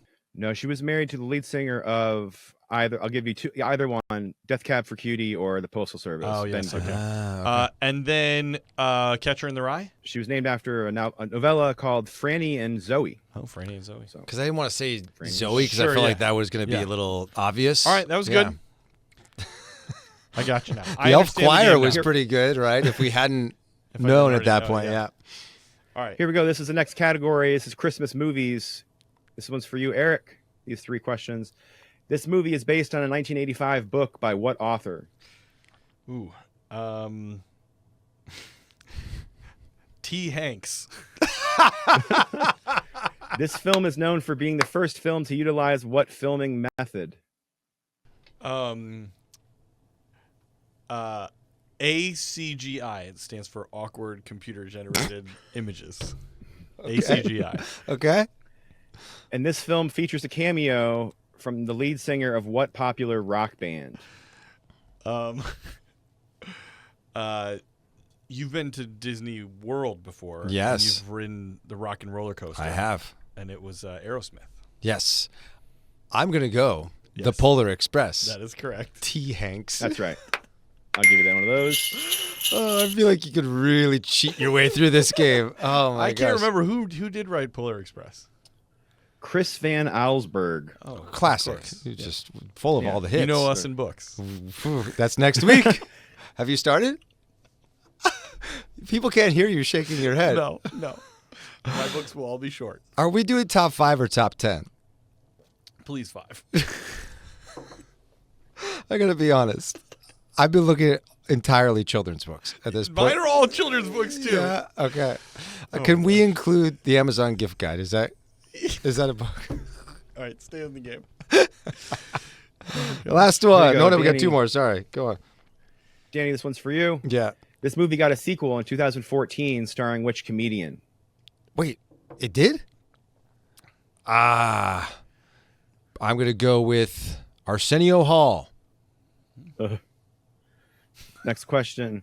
The actor that played the antagonist in this film is associated with a Mandela effect regarding what non-existent movie? Shazam. Very good. And finally, the film drew real-life inspiration from the high demand for what toy? Oh, what's his name? What's his name? Oh, gosh.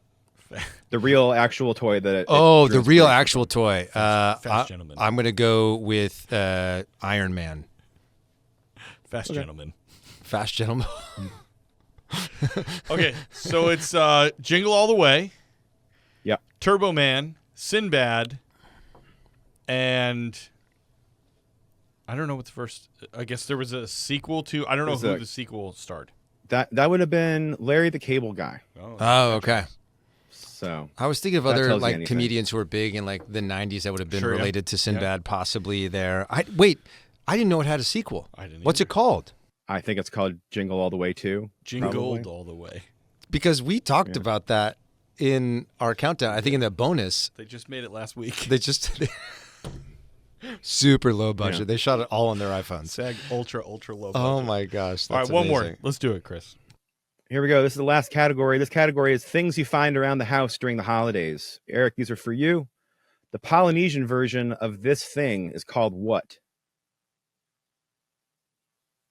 The Polynesian version of this thing is called.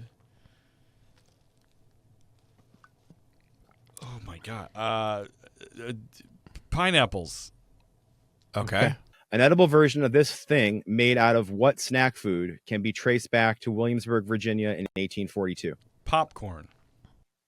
Okay. Last one. The name of this thing comes from the French word that itself comes from an Italian word for what hairstyle? Ooh. I'm so lost right now. Okay, I'm gonna help you here. Okay. Yeah.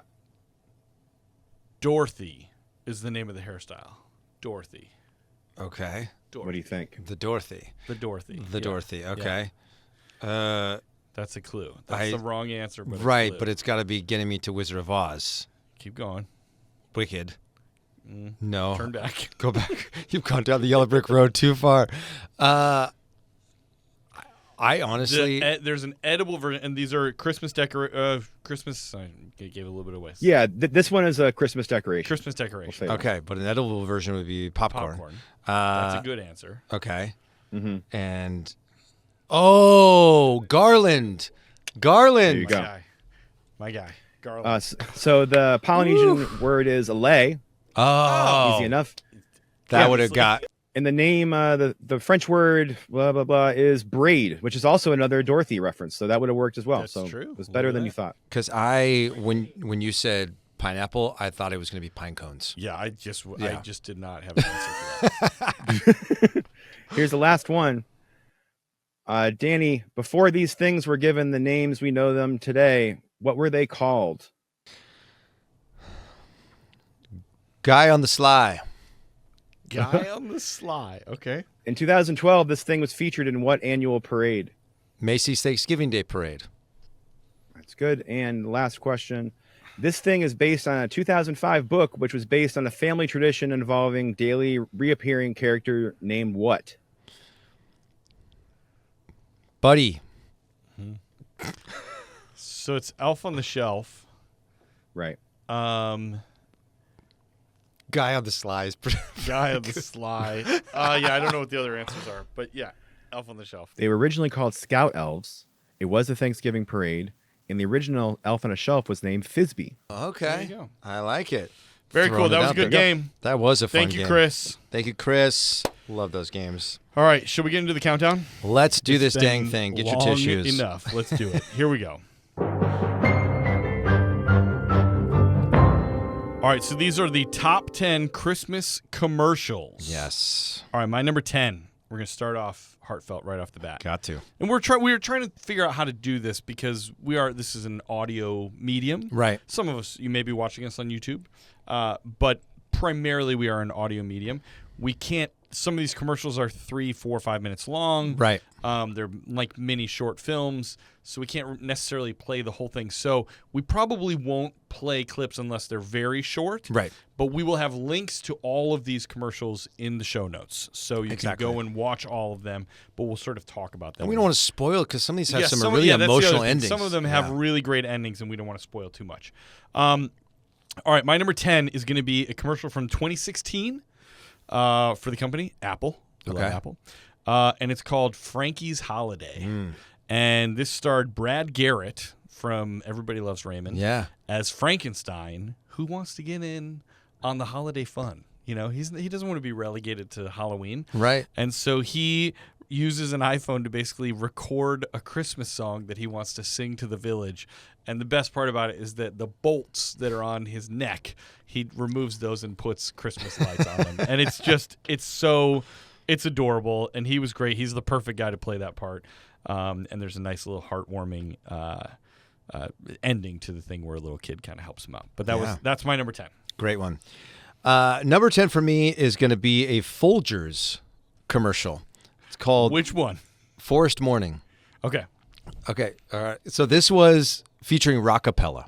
Mm-hmm. You know me, like there's no secret. I love acapella music. And back in the 90s, rockapella was this acapella group that regularly appeared in commercials for Folgers. They had that like, best part of waking up. Yeah. Like they had Did that. they do the Carmen San They Diego did stuff? the Okay, Carmen cool. San Yeah. Diego. And going back to our interview with Mitch from Pentatonics, he was like, mentioned that, rockapella was one of the groups I loved. And I was kicking myself Yeah. after the fact that I didn't mention him like, I love rockapella too. And like, I wanted to shout like, do it, rockapella. Remember they would shout that at the end of every episode. But rockapella was so popular in the 90s and with that Folgers campaign that they gave them their very own Christmas commercial. And what was interesting about this was like I kind of vaguely remembered it, but the more I went back and watched it, the more the memories of the commercial started to come back to me. And I just remember in the late 90s, because I think this came out in 99, I was like 17 at the time, and I just thought I was so cool because like I knew who that a cappella group was because my dad was doing a lot of work in the a cappella scene at that point and like had done this thing called like a cappella fest, and rockapella was there, and I was like, I know those guys. Yeah. And I know this super niche style of music.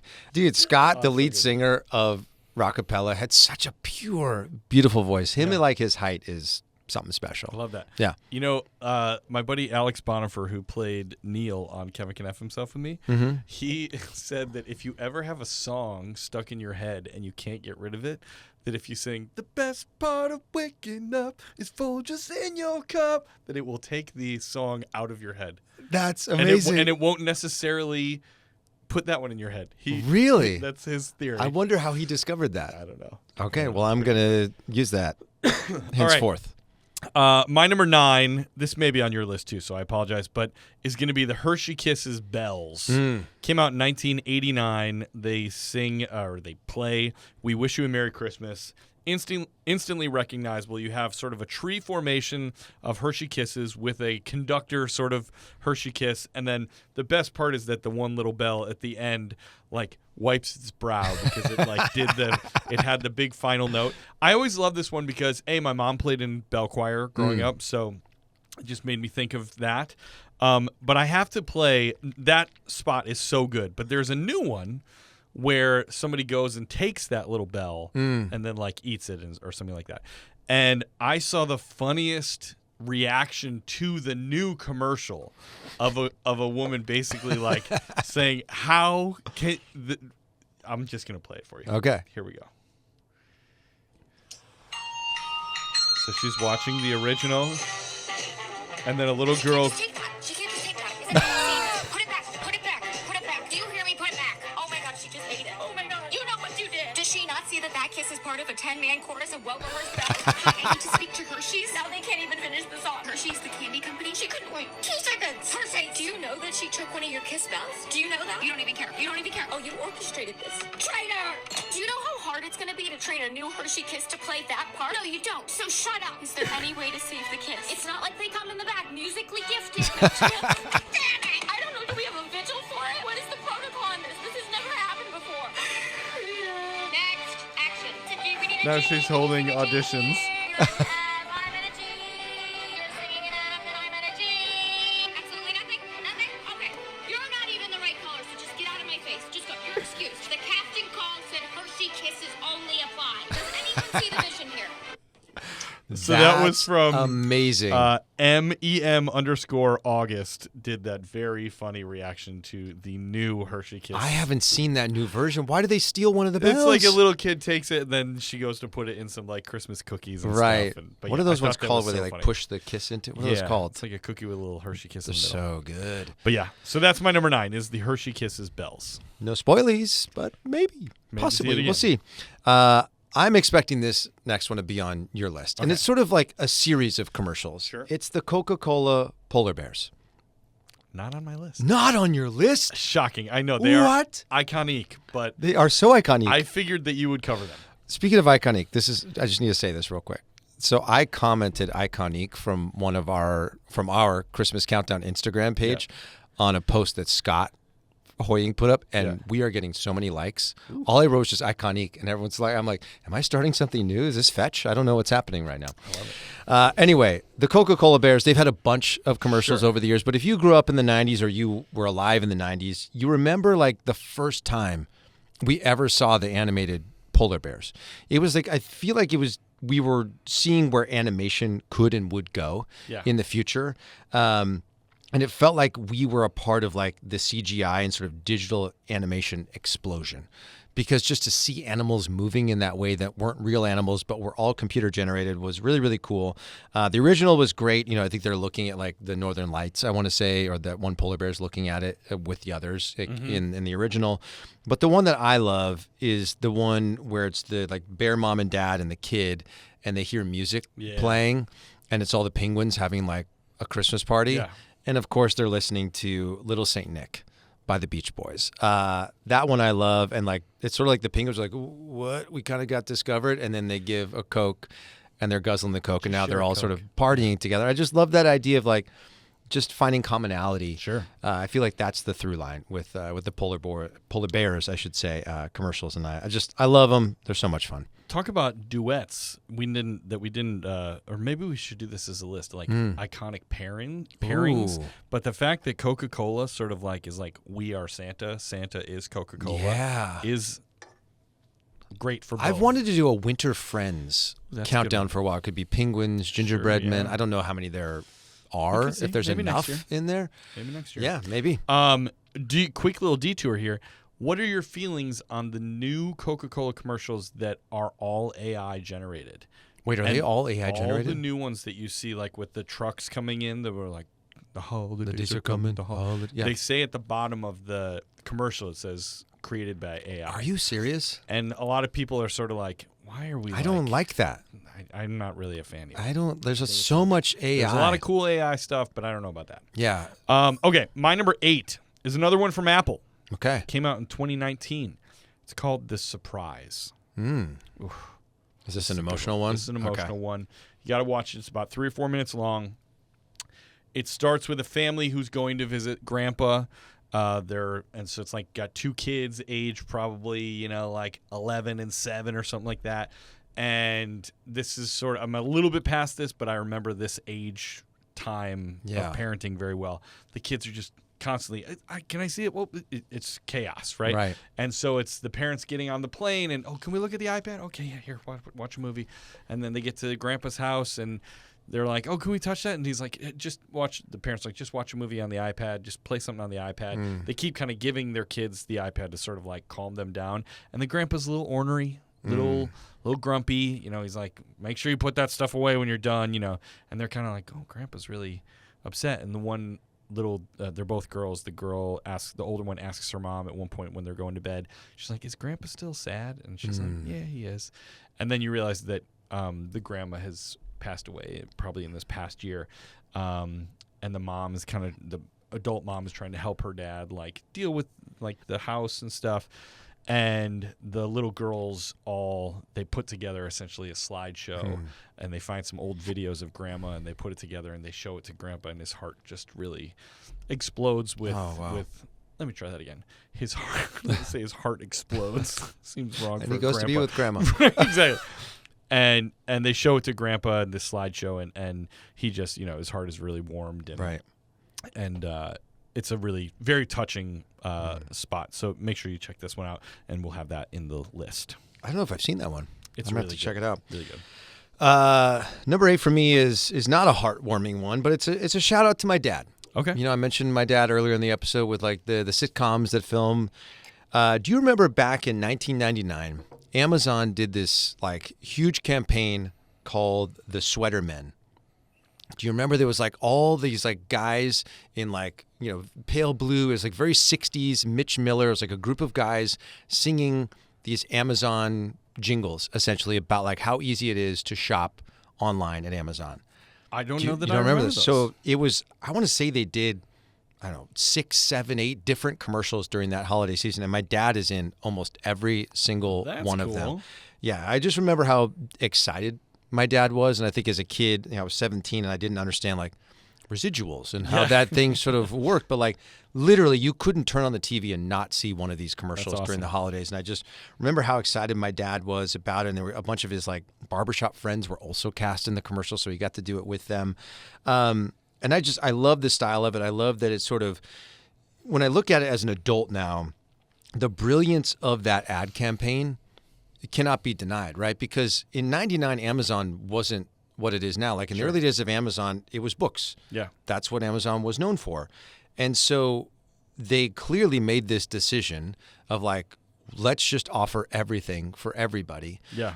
But we're going to need older people to shop, and older people probably are used to shopping in brick and mortar stores. So how do we relate to those people? Yeah. Let's put a bunch of middle-aged, older gentlemen in sweaters singing 60s, mid-century modern style music about our site to help bridge that gap between like, hey, you can still create those memories of the holidays, but just do it in a way that's a little bit more simple. All of the songs are really silly and really tongue-in-cheek, and it was just really super fun to watch that chapter of my dad's life. And so we'll put the links again in the episode notes, so I'll be interested to see if people can pick out who my pops was in that group. I love that. Yeah. All right, my number 7. I'm gonna pull a switcheroo here. Ooh, okay. Because I had one, but we already had some Folgers representation. So I'm gonna. It is the best part of waking up. I'm gonna drop this one out because it's also. We'll talk about it on. It'll probably go into my bonus list, and it's probably better to talk about it there. That's a little teaser. All right, here we go. So this is from 2018. The company is Bourgeois, Bouygues. I think it was a French company. Right. And this is like father, son, grandson dance is what I titled it. Okay. It came out in 2018. it's this spot where you see this dad putting in a song from the 70s that he loves, and he just dances with his son, right?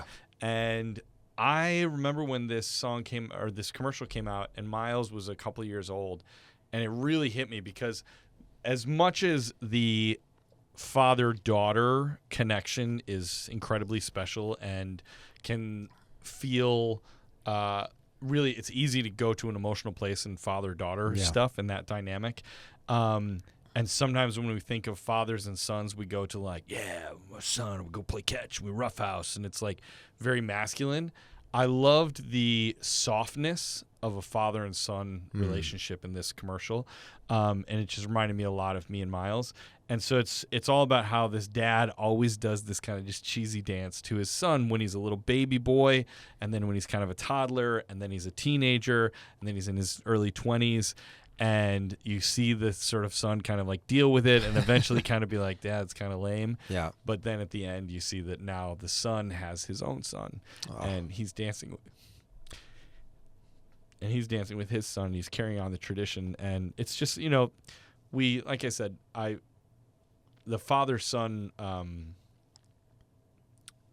stuff is really like, it's really important. Yeah. And I think seeing that connection through this commercial it just reminds you, the holidays are when we kind of take stock of all of this kind of stuff. And I love it. I'm going to try to hold it together. No, I'm going to hold it together. No, it's interesting you bring it up because I think watching the commercials with my dad in it and seeing all these commercials that involve like fathers and sons, it sort of made me look at my relationship with my dad through a new lens. And also just becoming a parent has made me look at my relationship with my dad through a whole new lens. And, unfortunately for many years it was strained, but I think as I become a parent, I start to realize maybe why it was strained. I think in a lot of ways, maybe my dad was scared about I was his firstborn son, sure. And there's a lot of weight that comes with your first child and wanting to get it all right. And then you add in all these layers. And I will say that now the way my dad pours into and is really intentional about having a relationship with me is beautiful. And I bring that up just to say, I'm sure there's a lot of individuals out there listening to the show who might be sons, with dads that maybe you had a tough relationship, or maybe you're the dad and you felt like maybe you didn't show up for your kid. It's never too late. No. And I think if we were less critical about the way our parents raised us and just looked at them as humans and took in all the factors, you would see the love a lot more than you would see the disappointment. And that's something I've learned. So, and the holidays is a great time, I think, to reflect upon that. So if you've had a strained relationship with a family member, maybe try looking at it from a different perspective and think about it through love and start to realize, oh, wow, they were a human navigating really tough emotions. And it wasn't that they didn't love me. It's that they just didn't maybe know how to express it. And maybe now's the time to express it. So anyway, number 7 for me is one you've already mentioned, which is going to be the Apple commercial, Frankie's Holiday, which I just think is such it's so simple. One of my favorite moments is the throat clear that he does at one point in time, because you could just tell that he's so nervous to step out in front of this group of people. And I just love, because you've already talked about the story of it, I love the little girl who sort of is the one to step forward and comfort him, because you can tell it's taken a lot for him to get up in front of this group of people, and you can hear them all murmuring about oh no, it's Frankenstein. He's different than us. And the child extends that hand of no, you are welcome here. And I think that's the whole heart of that commercial, is that, joy is, what do they say here? I don't know if there's a catch, or he sings "There's No Place Like Home for the Holidays" is the song, right? But to me, it's it's peak holiday emotion, because you can see acceptance and togetherness is at the heart of that. And I think that's, going back to what I just said about parents, being humans, is that I think accepting people for who they are and maybe not being so critical of others or judging people, and just seeing the commonality is vital this time of year. And I think that commercial is a reminder of that. So that's going to be my number 7. Love it. My number 6 is going to be, and my next few seem to be, the Brits are just really good at the Christmas commercial. They're very good at it. And so there's all these like UK supermarkets, like John Lewis, Waitrose, Sainsbury. This one is from Waitrose. Okay. I think it's Waitrose. I'm not I don't sure know how that they one. say it.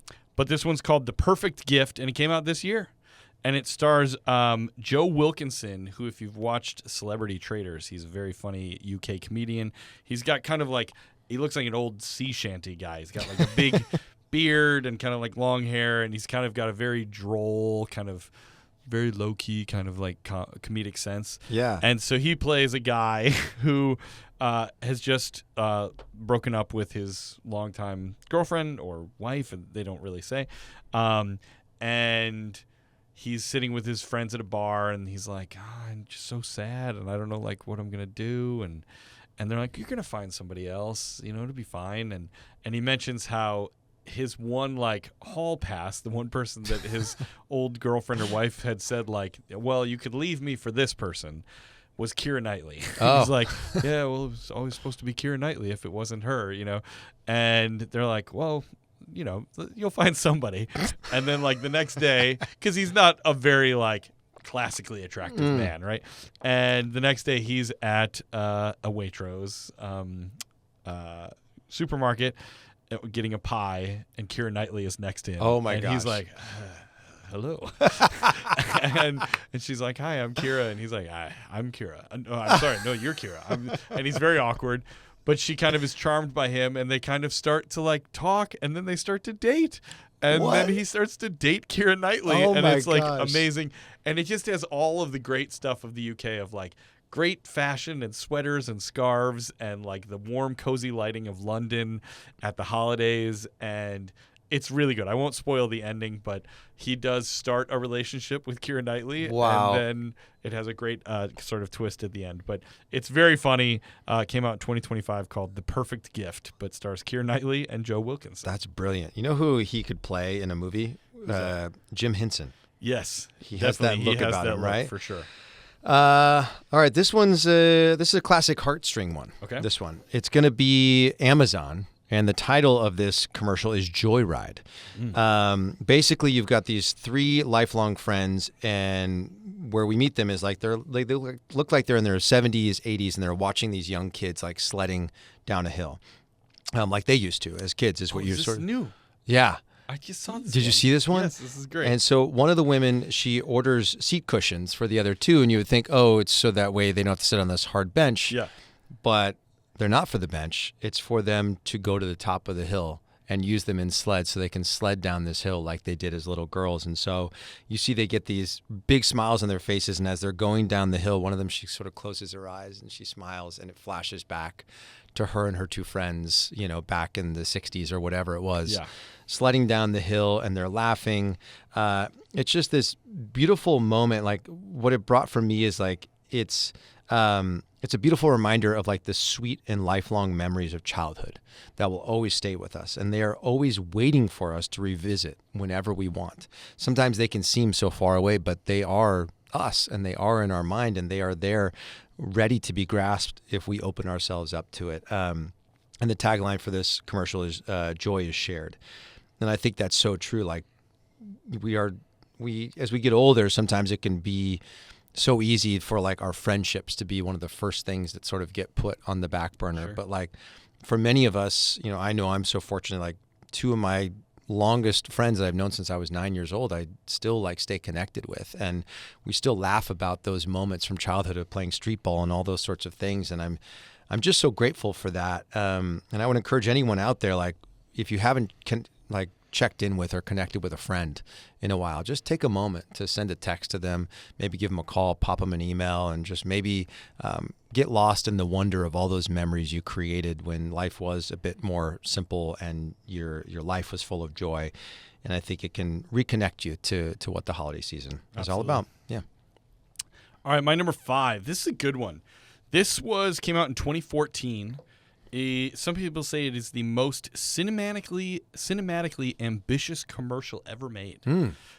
This is for Sainsbury. Sainsbury. Okay. Sainsbury. Another British one. Another British supermarket. Okay. And it's all about the Christmas truce of 1914. Oh. Where the British and the Germans on Christmas Eve sort of stopped during World War I to spend the day and the evening kind of playing soccer and playing football and playing music and sharing smoke and getting each other haircuts and and trading chocolate bars, and that's sort of the bit is that they trade a chocolate bar, sort of the symbol of peace and friendship.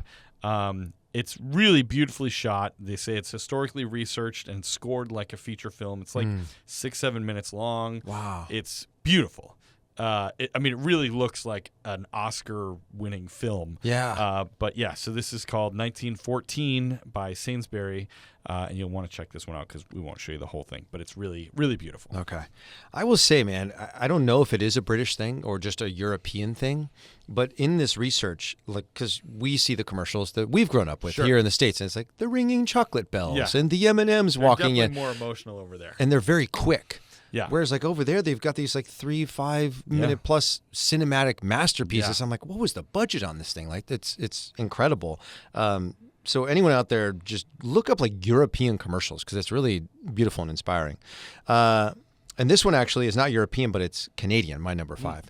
And this is going to be one that you're going to need to go and watch to really grasp the impressive nature of what they pull off in this commercial. It's for WestJet, the airline.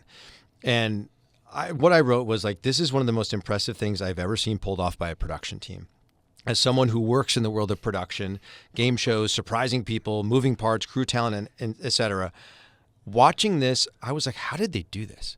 I was so impressed, and I don't want to give away the ending, but like, I'm just going to tell you it involves a plane full of people, Santa Claus, and Christmas wishes. That's all I'm going to say. Seen it. It's good. You've seen this one? It's good. It's amazing. Yeah. I don't like. I want to like. I don't know how long the flight was, but like, however they did this is so incredibly impressive, and it's like a 5.5 minute commercial. Yeah. So again, it's linked in the episode notes. So if you want to see this impressive one, it's like the amount of like logistics that went into this is just mind boggling to me. Yeah. It's really really cool. That's a great one. Yeah. My number 4 is a classic American one. Okay. This came out in 1990, and it's for Corona, the beer company. Oh yes. And it's called O Tannenpalm. It's a super simple commercial. Yeah. It's just like evening. You can hear the crickets going. It's definitely shot somewhere in the South. It feels to me very like Florida or something like that, which I think what I love about it is that my parents having been in Florida for the last few years, and Lisa's family being from Florida, that sort of southern Florida Christmas is actually feels, I have a lot of memories and feelings about that as well, along with my sort of classic, Midwest snow on the ground kind of Christmas. Right. I love a good Florida Christmas. And it's just a quiet shot of a small house that has some palm trees above it, and you hear "Oh Christmas Tree," and then at one point, snap, you can see the one single palm lights up with Christmas trees. And it's so simple, that's the whole thing, but it just is like, if you've ever spent Christmas in a warm environment, it really can sort of like say, yeah, Christmas doesn't have to be in a log cabin by the fireplace with snowbanks everywhere. Like, it can be other places as well. So that's my number 4. I love that It's one. the one where he's like whistling the whole time, right? Yeah. Oh, it's so good. Yeah. That one lives rent free in my head. It's a good one. Number 4 for me is going to be one that you brought up earlier. I love the Hershey Kisses. Like, to me, it's not Christmas until I have seen that commercial. Like, to me, the fact that it still is airing to this day, and I know they've updated over the years, but like, I think it speaks to the timeless nature of it. Simplicity, yeah. And what I wanted to call out is that to me, it shows that you don't need a huge splashy like visual effects budget. Yeah. You don't need stars to sell a product. Like, great ideas will always connect with and impact your audience. And those, like, for someone who's worked in like brand partnerships and delivering brand messaging in entertainment for many, many years, it's one of the reasons I love the show Mad Men so much, is because I feel like that was like the heyday of trying to get the attention of people and coming up with these like creative campaigns that didn't require, again, like huge, massive production budgets like so many of these things do now, or a huge, it's like if you tell a great story that connects with humanity, that will last. Yeah. And something about those little kisses that are not bells, they're not Hershey bells. Yeah. There are Hershey bells, Yeah. but these are kisses, but there's something about the simplicity of it and the song behind it that just connects, and it will always connect with people. And I think that's just a reminder for anyone out there is that sometimes simple is better. Yeah. Yeah, that's going to be my number 4. I love that. My number 3, if you want to cry, this is a tearjerker here. This is from Chevy. It came out in 2024. It's called A Holiday to Remember, Grandma's Ride. And basically it's about a family is all hanging out at the grandparents' house for Christmas, and the grandmother is sort of sitting by the window and clearly is dealing with dementia and doesn't really know who's around her. You hear her husband kind of say like, yeah, she has good days and bad days. And anybody that's dealt with dementia and how it's like pretty much one of the most heartbreaking slow rolling diseases that can affect people. It really is an emotional pull on those around the people that are dealing with it, as well as obviously the person who's dealing with the dementia. And so the family is kind of trying to figure out how to just still enjoy Christmas while grandma's kind of sitting there by herself. And the sort of older granddaughter says, hey, Grandma, let's go for a ride. And they go out to the garage, and there's an old Chevy sort of like station wagon, pickup truck looking cool car. And she just starts driving the grandma around town and showing her different spots, like the drive-in movie theater and the high school and the park. And slowly some of the memories start coming back to the grandma, and she's like, oh, this is where Grandpa kissed me for the first time.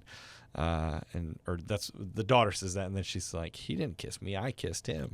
And then she kind of like comes back to life, and she starts to remember her life and her family, and so then they go back to the house, and the grandpa, they have a beautiful moment, and it's all about how, the people that we love, we try to treasure the moments that we have, because sometimes they do fade away. And it's a great, frankly, talking about advertising, it's a great way to say, like, this car brought up the memories. The product, like, it is selling their product. Right. It's not just like, hey, this is a great story from Chevy. Like, it's saying that this car brought up these memories in her, and they'd had this car for a long time, and it transported them back to who she once was. So it's a great one. You got to watch it. But yeah, I haven't seen that one. Oh, it's good. Yeah. It's really good. All right. So the next 3 for me, we're just going to get into a series of emotional ones. I saved the best for last, as it were. This one was one that Disney did in the UK. I don't know if you saw this one, but it basically starts with a little girl in 1940, and she's in the Philippines, and she receives like a Mickey Mouse stuffed animal as a gift. It feels like her father or some male figure in her life has just returned from somewhere and gifts her a Mickey Mouse. And then we fast forward to her many, many years later, like over 60 years later, and she's a grandmother, and she's clearly caring for her granddaughter at this point in time.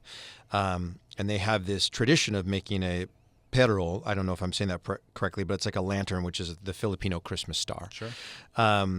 And then the granddaughter starts to age. And as she gets older and older, she's not as invested in this tradition that they've shared together for so long.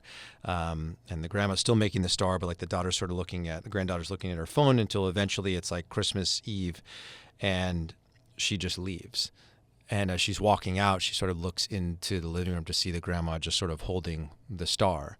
And earlier in the story, Mickey's ear kind of got ripped, and you can see Mickey's aging as well as grandma. Yeah. And so it flashes forward to Christmas morning.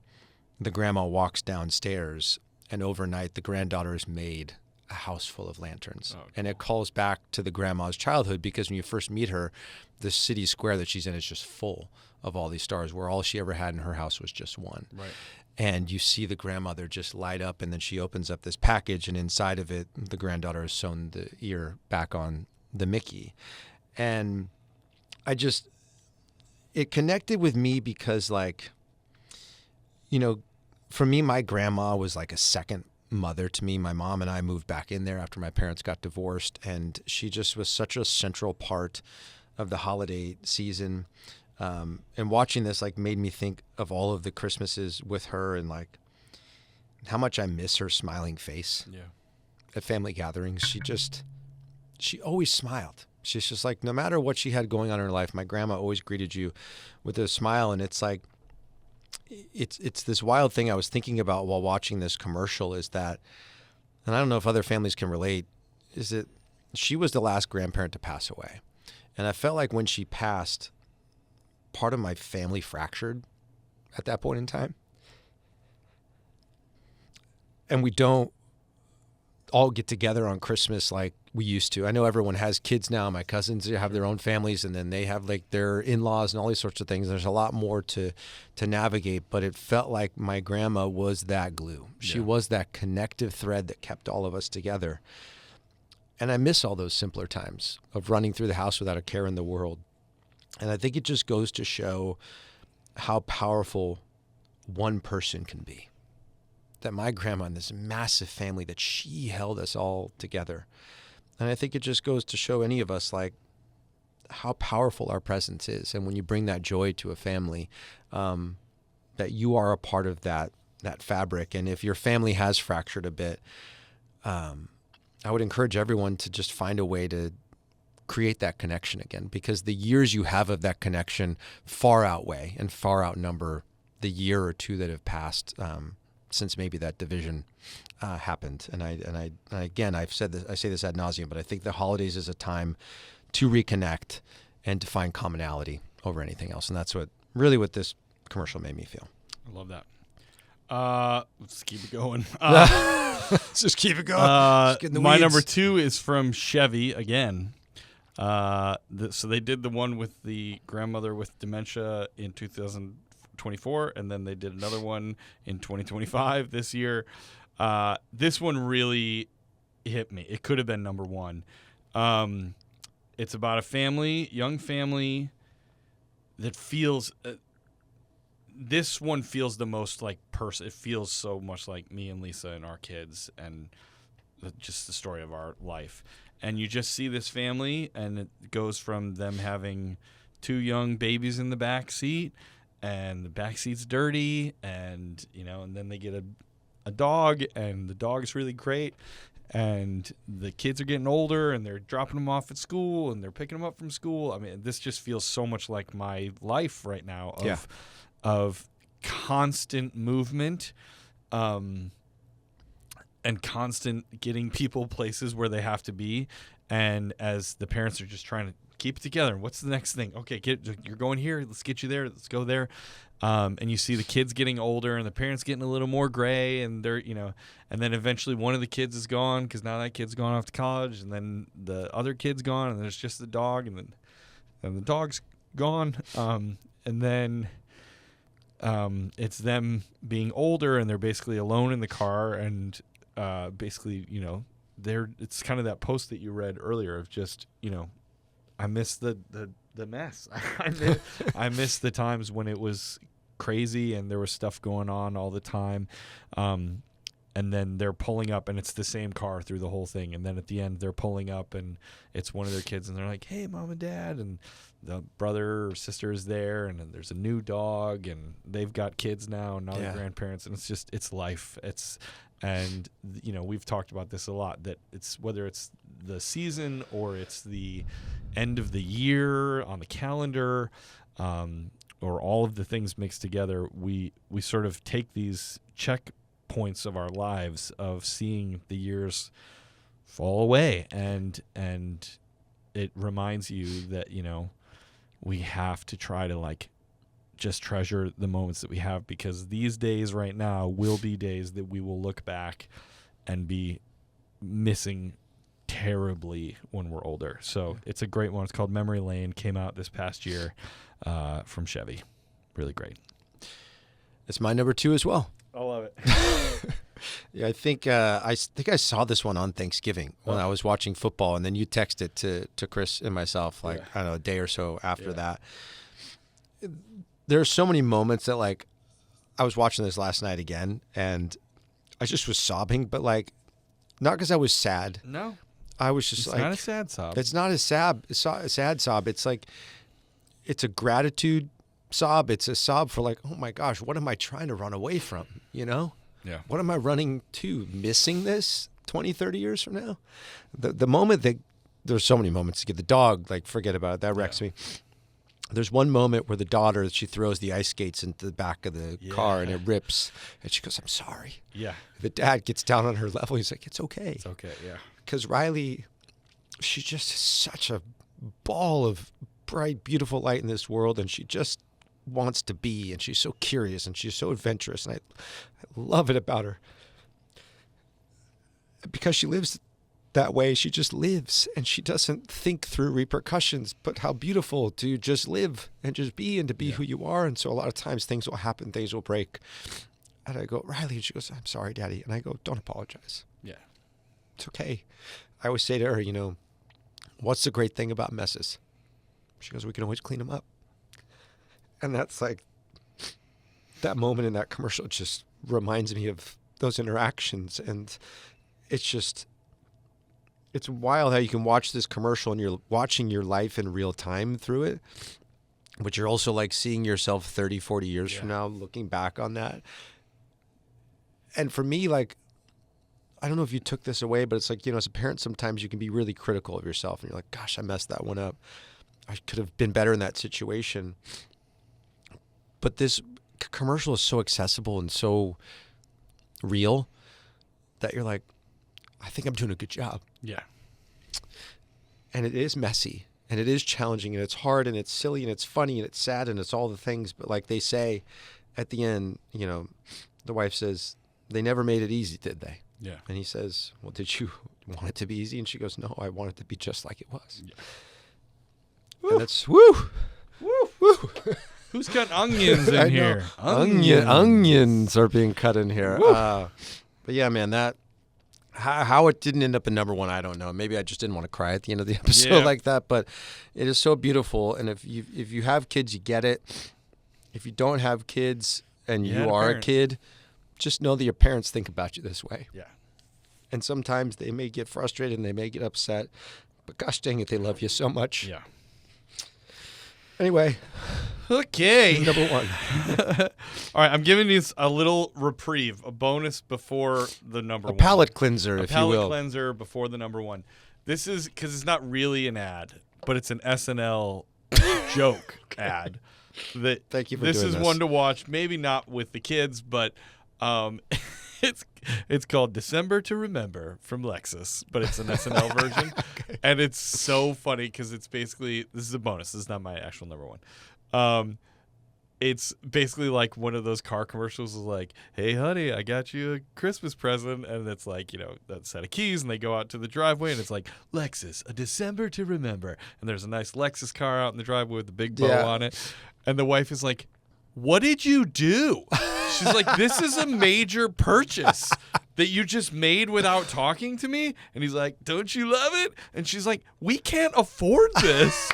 And then like the neighbor comes over and he's like, yo, Mitch, you bought a car? You just came to me last week asking for money.